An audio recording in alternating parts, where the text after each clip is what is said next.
on n'est plus là-bas. La bonne nouvelle est arrivée, simplificatrice de vie, et nous devons, pour en manger les fruits, pour en être réellement bénéficiaires, nous devons comprendre ce que veut dire la bonne nouvelle, qui n'est ni plus ni moins que la présence du Seigneur lui-même. Si c'est le Seigneur lui-même, mais si c'est Dieu, mais Dieu ne peut ni souffrir, ni demander à quelqu'un de souffrir pour lui faire du bien. C'est ce que le centenier romain a exposé au Seigneur Jésus. Poussant encore sur une autre caractéristique de la bonne nouvelle. Genèse chapitre 12, versets 1 à 3. Vous prendrez le temps de lire. Là-bas, nous sommes avec le père de la foi, Abraham.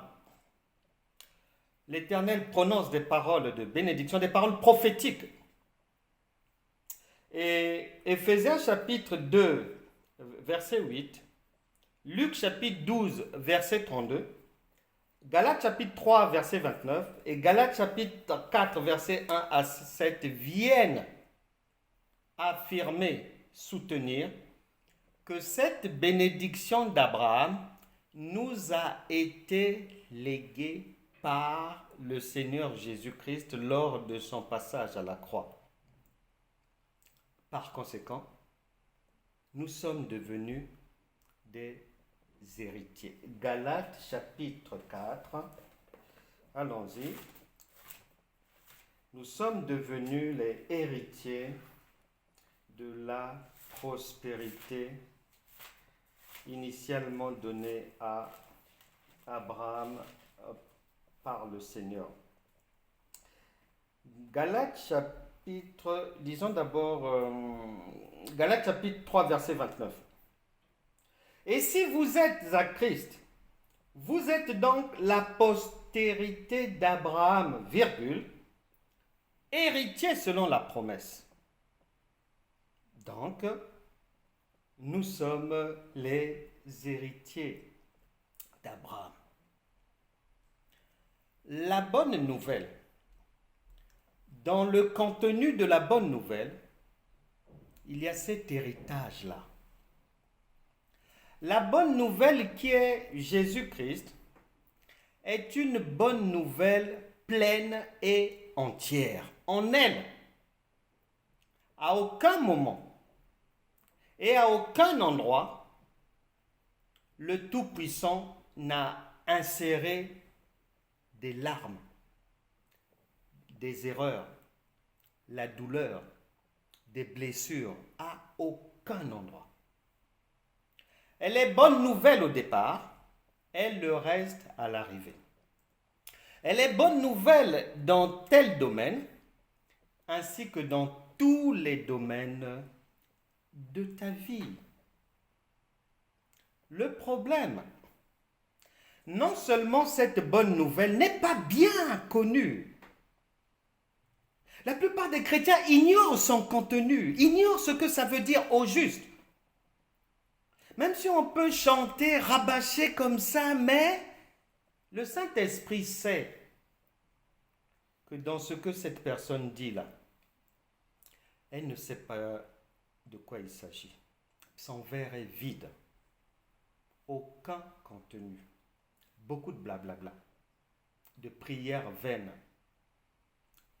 Des jeûnes stupides et inutiles que le Seigneur Jésus n'a jamais demandé à un malade de faire. Aucun apôtre, devant la difficulté d'une personne, a donné une ordonnance spirituelle. Ça n'existe pas. Maintenant, le problème, dans les caractéristiques incroyables qui garantissent notre réussite dans la vie,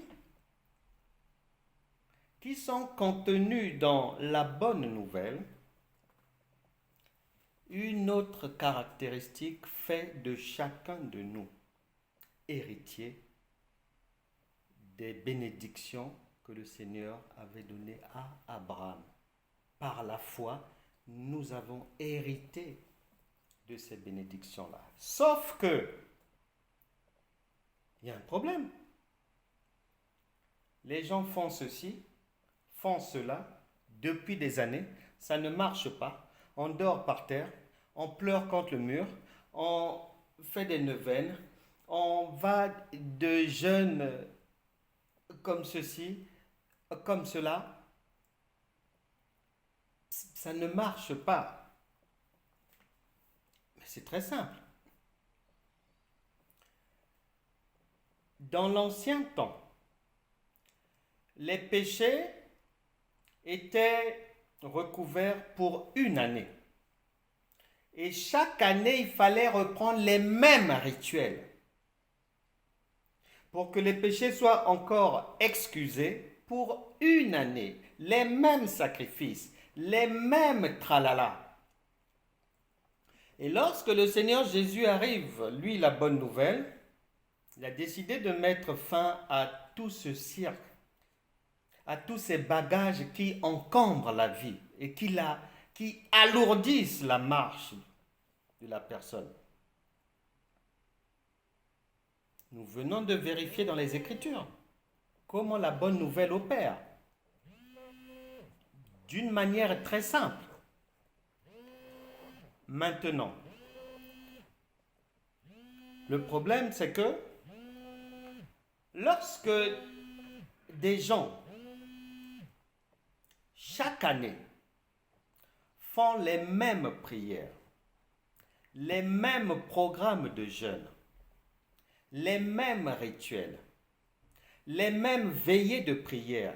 En fait, ne le sachant pas, par ignorance, ils répètent les choses de l'ancienne alliance, d'année en année. Jeûne de 21 jours, ensuite jeûne de 40 jours, ensuite il faut donner ceci, ensuite il faut veiller comme cela, ensuite les mêmes rituels chaque année. Or, la bonne nouvelle est venue nous débarrasser de tous ces encombrants-là et a fait de chacun de nous héritier. Et maintenant, si cet héritage, on ne le retrouve pas dans le quotidien de la vie d'une personne, on ne le retrouve pas réellement, eh bien, la parole de Dieu va nous dire pourquoi. Galates, chapitre 4, verset 1. Or, aussi longtemps que l'héritier est enfant, je dis qu'il ne diffère en rien d'un esclave, quoiqu'il soit maître de tout. Tout ce qui s'adonne à ces rituels d'année en année, la parole de Dieu les loge dans le groupe des héritiers enfants. Or, un enfant, tant qu'il est enfant, que ça soit physiquement ou que ça soit par la mentalité, ne peut jamais entrer en possession d'un héritage. Un héritier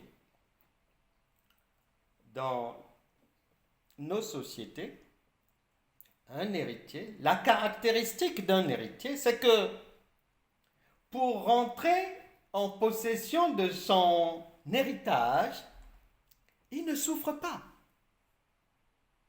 L'héritier ne souffre pas. Il n'y a aucune condition celui qui a fait le testament a légué, il a mis le nom, il a cité le bien ou les biens, il a donné les indications, et le jour venu, lorsque l'héritier voudra entrer en possession du bien ou des biens, Il n'a aucune gymnastique à faire. Il n'aura pas de veillée de prière à faire. Il n'aura pas un jeûne quelconque imposé pour prendre possession de quelque chose qui lui appartient déjà. Nous sommes tous passés par ces choses-là. C'est le tronc commun. Nous avons énormément jeûné, prié, fait des veilles de prière, beaucoup de gymnastique chrétienne. C'est normal, lorsqu'on est enfant, de le faire. Mais après, lorsqu'on a grandi, on ne peut plus se comporter comme un ignorant. Lorsqu'on a grandi dans le Seigneur, c'est comme lorsqu'on grandit physiquement. Un enfant, plus il prend de l'âge, plus il grandit et plus simple sa vie devient. Il n'a pas besoin qu'on l'aide. Il ne souffre pas pour aller à l'école, pour aller prendre son bus, pour aller acheter quelque chose dans un magasin. Il le fait simplement. Or, ce qui est présenté comme étant souvent la bonne nouvelle, qui en fait, lorsqu'on regarde au microscope, qui est une mauvaise nouvelle, fait comprendre aux gens qu'ils sont héritiers, mais pour rentrer en possession de leur héritage, il faut qu'ils souffrent, il faut qu'ils portent une croix, il faut qu'ils gémissent. Même le bon sens, le simple raisonnement humain contredit clairement cette manière de faire. Parce qu'un héritier ne souffre pas pour prendre possession de ce qui lui revient de droit. La bonne nouvelle n'est pas transporteuse de larmes,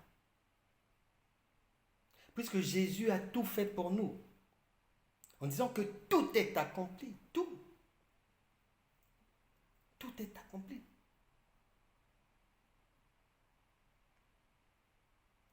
Pour terminer, parce qu'il y a beaucoup de choses à dire au sujet de la bonne nouvelle et de la mauvaise nouvelle, que beaucoup ont fini par immaturité, par ignorance, par accepter comme étant la bonne nouvelle. Non, la bonne nouvelle est reconnaissable facilement. Et la mauvaise nouvelle aussi est reconnaissable. Et pour aller vite, les mauvaises nouvelles, ce sont des nouvelles qui tournent autour des activités suivantes. Qu'un chrétien mature ne peut plus faire parce qu'il a grandi, il a compris, qu'il n'a pas à souffrir, pas à gémir. Nous sommes tous passés par là, mais durant la période de notre enfance spirituelle. Et on en est sorti lorsqu'on a compris qu'on est sauvé par la grâce.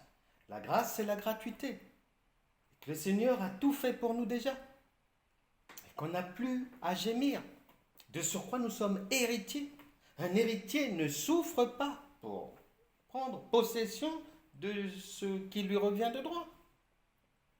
Lorsqu'on a compris ces choses, on est sorti des bagages encombrants qui ne doivent pas nous accompagner tout au long de notre marche dans le Seigneur. Sinon, la bonne nouvelle aura un goût amer. Et ce n'est pas le but. Les mauvaises nouvelles, ce sont les marathons de prière. Un jour, un ami pasteur m'avait invité à un marathon annuel qu'ils faisaient dans leur église. À un moment donné, ils avaient une semaine où ils priaient de 8 heures du matin à 20 heures. Et je me souviens même à l'époque, il y avait des choses que la parole de Dieu ne nous demandait pas de faire que l'on faisait par ignorance, mais même dans mon ignorance à l'époque, j'avais refusé ça.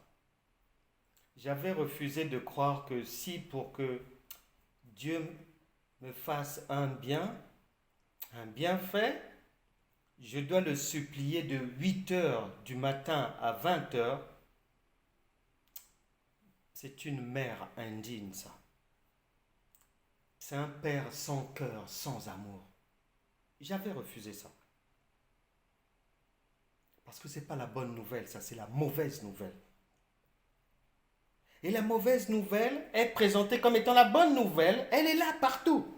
72 heures de prière, marathon de prière. Quelle ignorance! C'est de la folie. C'est prendre Dieu pour un indigne, un parent indigne, stupide. Mais une maman pour faire du bien à son enfant, quelle est cette maman qui va d'abord imposer à son enfant de la supplier de 8 heures du matin à 20 heures? Mais il faut qu'on te mette à l'hôpital psychiatrique.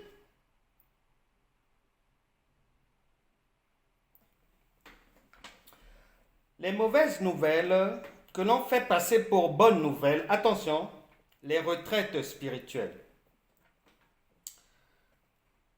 L'argent que l'on demande en monnayant un bienfait de Dieu. Actes des Apôtres, chapitre 8, verset 20, nous l'interdit. C'est une mauvaise nouvelle. Les programmes de prière insensés, répétitifs, qui frisent la folie. Les programmes de jeûne répétitifs sans raisonnement. Les longues prières, 5 heures en prière, 6 heures en prière, pour obtenir quoi à la fin? Des miettes. Jésus a dit en Matthieu chapitre 6, versets 7 à 8, de ne pas faire ces choses-là. Parce que ce n'est pas la bonne nouvelle, mais la mauvaise nouvelle. Jeûne de 40 jours, ça c'est l'ancienne alliance. 21 jours, ça c'est l'ancienne alliance. 12 jours, ça c'est l'ancienne alliance. La bonne nouvelle ne pose aucune condition, si ce n'est que les conditions de propreté, c'est tout. La repentance, c'est tout. Je ne dis pas qu'il ne faut pas aider l'œuvre de Dieu. Je ne dis pas qu'il ne faut pas aider les ministères. Ce que je veux dire, c'est que puisque Dieu interdit c'est-à-dire d'accepter que lui monnaie un bienfait, marchande avec l'homme, non. C'est ce que Dieu ne veut pas. Que tu penses que quand tu donnes l'argent, que c'est parce que tu as donné que Dieu te doit maintenant. Non. Le créateur de tout, des cieux et de la terre, propriétaire du souffle de vie, il va te devoir comment? L'or et l'argent, c'est lui l'instigateur, mais il va te devoir comment? C'est une folie de croire ça. Quand je donne, je dois faire une division. Je donne l'argent pour soutenir l'œuvre de Dieu et participer à la propagation de la bonne nouvelle, pour qu'elle aille aider les autres, changer les vies et sauver les âmes. Mais je n'ai pas à me dire dans ma tête que c'est parce que je donne 100 euros que Dieu va m'aider ou me guérir. Non, je deviens fou. Je sors de la foi. Là, je déraisonne parce que il y a des centaines d'écritures dans la parole de Dieu qui vont me reprendre. Attention à la mauvaise nouvelle que l'on présente comme étant la bonne nouvelle. nous devons grandir. Le danger est que 2 Pierre chapitre 2 verset 19 nous explique clairement que lorsque quelqu'un volontairement a accepté la mauvaise nouvelle comme étant la bonne nouvelle, il ne peut pas recevoir le secours de Dieu. Il est allé se mettre en esclavage, en prison, volontairement, seul. On le laisse là-bas. Il peut jeûner là-bas, peut prier là-bas, mais on le laisse là-bas. Parce que ce sont des choses qui n'ont rien à voir avec le royaume de Dieu, qui est assis sur la bonne nouvelle. La bonne nouvelle, c'est la grâce, c'est la gratuité, c'est un héritage facile d'accès. Nous allons maintenant prier. Que chacun dispose son cœur. Le Seigneur voudrait que ses enfants sortent des sentiers battus des ténèbres, de l'ignorance, de l'obscurité, pour embrasser l'authentique bonne nouvelle, porteuse de paix, de joie, de bienfaits,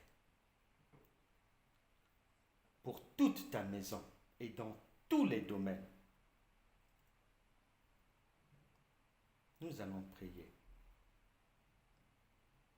Nous savons tous que la bonne nouvelle, pour qu'elle nous touche, pour qu'elle nous fasse du bien, pour qu'elle nous sorte de la maladie, des difficultés, des problèmes compliqués, que ce soit devant un tribunal des hommes, que ce soit si quelqu'un risque la prison, le divorce, que ce soit des années de nuits difficiles, ouvre ton cœur maintenant.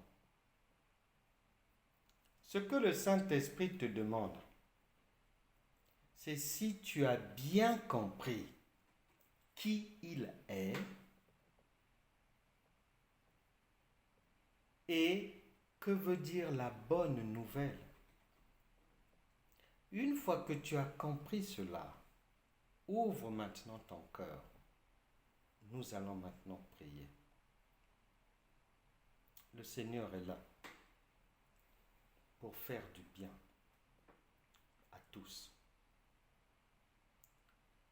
Ne t'occupe pas de la gravité de ton problème, de la durée de ces mauvaises choses, de l'immensité de la montagne.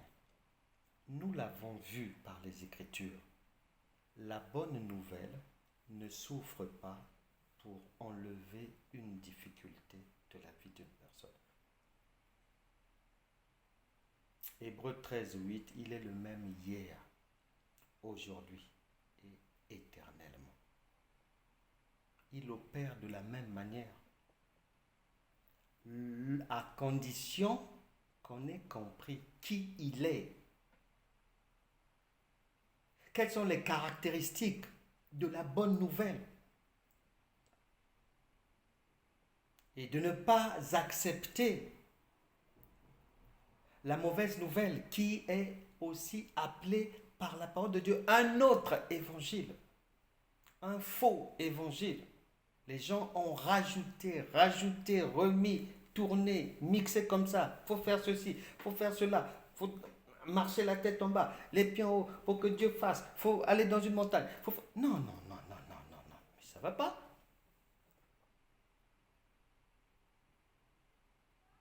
Tu es trop resté derrière cette montagne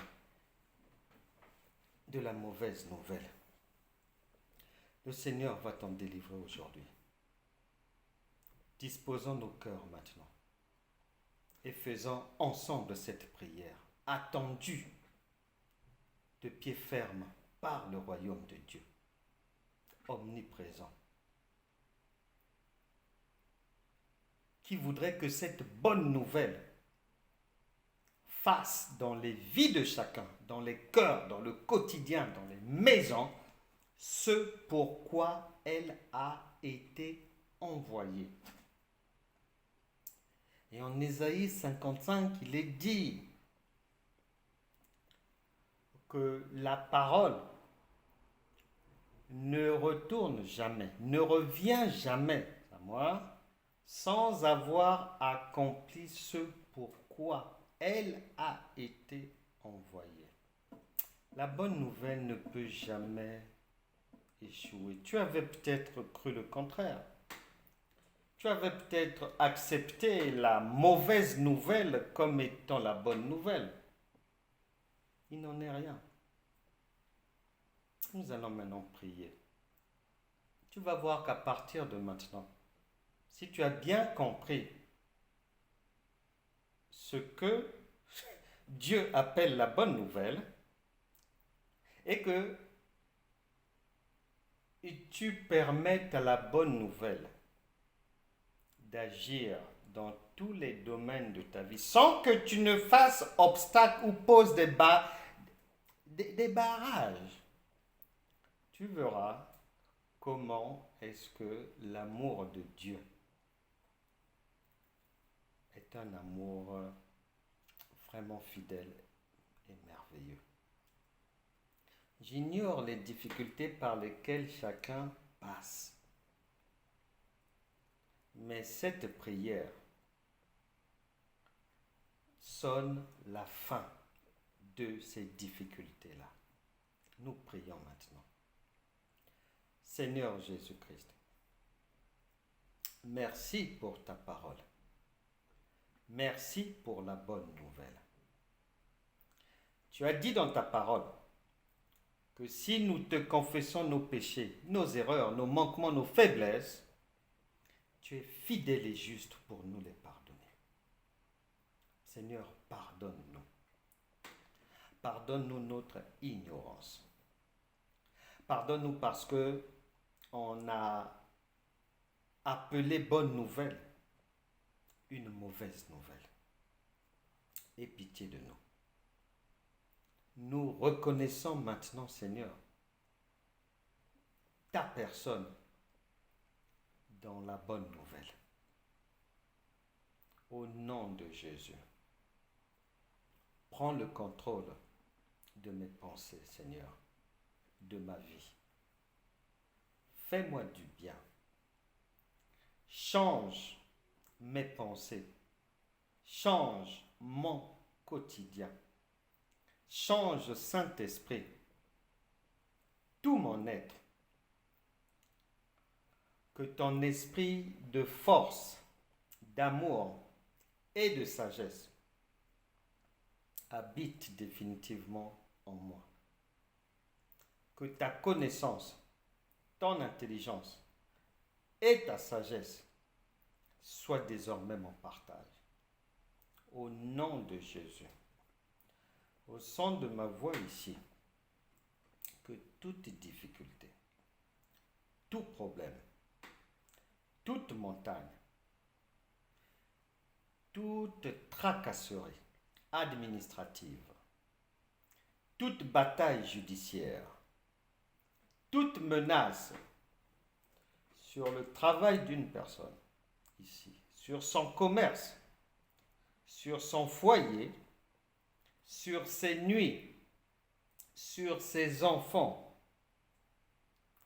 et que sais-je encore, que toutes ces menaces disparaissent maintenant au nom puissant de Jésus. Que toute personne ayant des douleurs au bas-ventre, je vous ordonne de partir, de disparaître maintenant au nom de Jésus. Kyste, fibrome, myome, serpent dans les ventres, vous partez maintenant.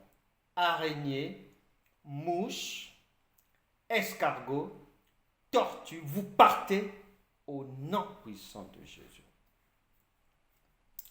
Que tout masque de vieillesse sur une personne ici soit brisé au nom de Jésus. Que tout joug du célibat, du divorce, des erreurs parte au nom puissant de Jésus-Christ. Que toute maladie qui harcèle une personne ici, au nom de Jésus, tout organe qui fonctionne mal soit maintenant changé par des organes neufs venus fraîchement de la banque de Christ au nom de Jésus. Que la bonne nouvelle chasse le cancer, que la bonne nouvelle chasse le sida, le diabète, les hépatites, sclérose en plaques, douleur à la tête, maladie des nerfs, au nom puissant de Jésus. Cancer des os, cancer du sang, cancer de l'utérus, vous quittez ces corps maintenant au nom puissant de Jésus. Que toute chose qui n'avait pas encore marché,